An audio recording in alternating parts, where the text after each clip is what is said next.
I have often said that leadership begins with a declaration of independence. In other words, you can never lead the people you need. And so the first step to leading a people is to declare independence from them.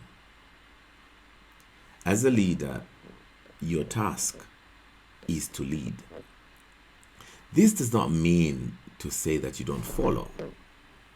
But what you follow as a leader is different from what most people follow. You don't conform for the sake of conforming. You don't do what others are doing merely because they're doing it.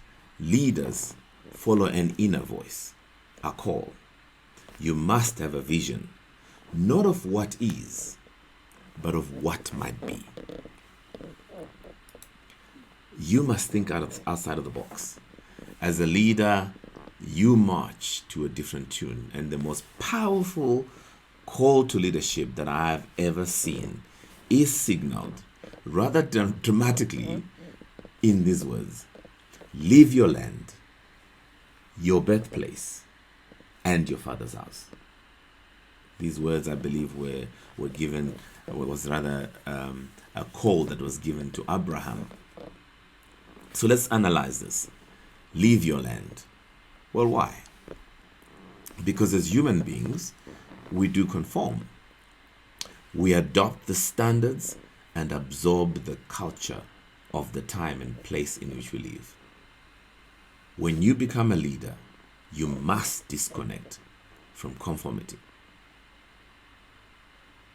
Secondly, your place of birth. At a deeper level, we are influenced by our friends and neighbors, which is your birthplace. When you become a leader, you disconnect from the influence of friends and neighbors. Thirdly, leave your father's house. More deeply, we are shaped by our parents and the family in which we grew up, your father's house. When you become a leader, you must disconnect from the influence of your father's house. And so you see that leadership changes you. In other words, a leader has to be different.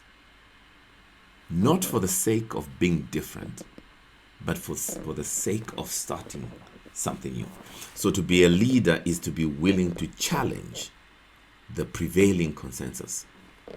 You must keep reminding yourself that leadership is not about power. Why?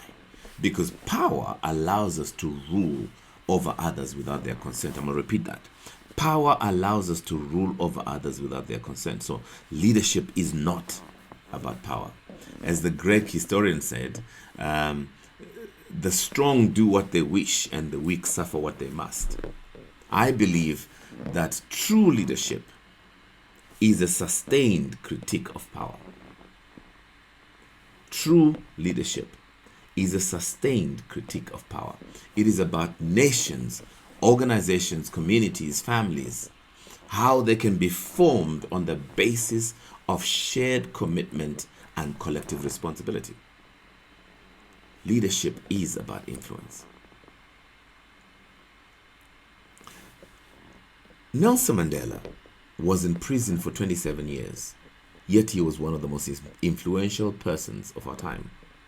He was influential while in prison, ruling no empires, commanding no great armies, performing no miracles, and proclaiming no prophecy. He is an example of influence without power. Why?